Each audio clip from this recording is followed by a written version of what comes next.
Hello guys, welcome to my vlog. It's my day today in Philippines. Ang ganda-ganda ng buhay sa Pilipinas, masaya, di ba? Ayun guys, okay na ang aking orchids. Yes! Padadamihin ko ang aking mga orchids guys. At alam mo naman ako, I love to taking care of, planta rohelia. Planta rohelia.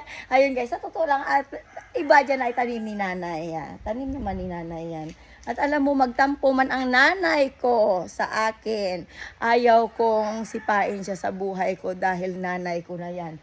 Mayroon man siyang pagkukulang sa akin, siya pa rin ang lumuwal sa akin. Kaya yung mga sama ng loob ko noon, hindi ko kailangan. Sa totoo lang guys, hindi naman ako nagtanim ng sama ng loob sa nanay ko. Pero sana yung mga tao sa paligid ko, respetuhin nila ang buhay namin. Umalis na ako sa Denmark dahil gusto ko ng katahimikan, yes. At ito ang gusto ko sa buhay, ang maging vlogger. Hindi yung ipapababoy nila ako dahil gusto nila ng pera. Kung ano man ang mayroon kami ngayon, tampuhan man ng nanay ko, labas na sila sa buhay namin magnanay. Ang importante is, ayaw kong kamuhian ng nanay ko dahil alam ko na kami magkakapatid, ang gusto niya lang ay hindi kami magkagulo. At kung yung sino, ang tao na nanggugulo sa buhay namin, pwede ba?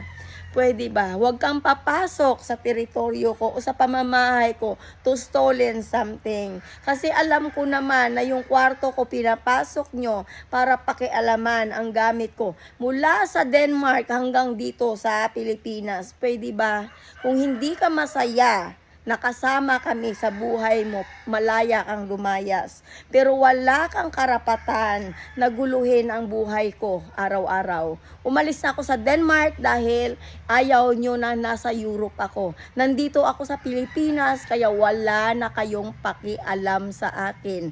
Huwag na huwag kayong papasok sa garden ko kung manggugulo ka. Dahil ako yung tipong tao na ayaw kong pinakikialaman ang gamit ko o kaya sinisira.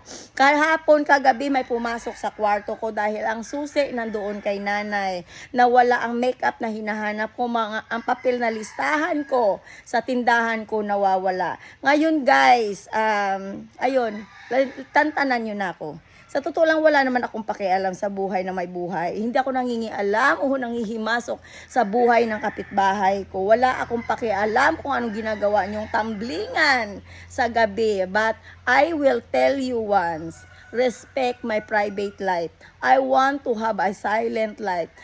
YouTuber ako, kaya nakikita ako ng buong mundo kung ano ako. Kaya ang tanging nyo lang gagawin ay wag kayong papasok sa bahay ko to destroy my things or stolen something.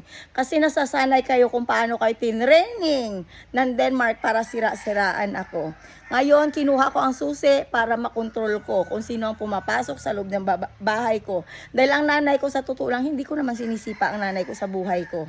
Pero kayo ang gumagawa ng paraan para sira-siraan kami magnanay. Kaya kung ayaw mo sa akin, paprangkahin kita in YouTube. For sure, nanunood ka. Wala akong paki sa'yo. Wag mo akong pakikialaman kung ano ang gusto ko sa future ko. Kaya, yun, kung ayaw mo sa akin, wag mo. Hindi ko pinipilit ang sarili ko na makipag-close sa taong ayaw sa akin. Dahil lumaki ako, malaya ako sa Santa Cruz, malaya akong gagala, at wag mo akong pakikialaman, lalo na ang mga kagamitan ko. Ayun lang guys, masyado na kasing pakialamira ang mundo dahil sa pera. Pera galing sa Denmark. Kaya tang ulol nyo Denmark, magkakaroon ako ng katahimikan sa Pilipinas. Magpapakabit ako ng wifi dahil YouTuber ako. Kaya just leave me alone. Goodbye Denmark.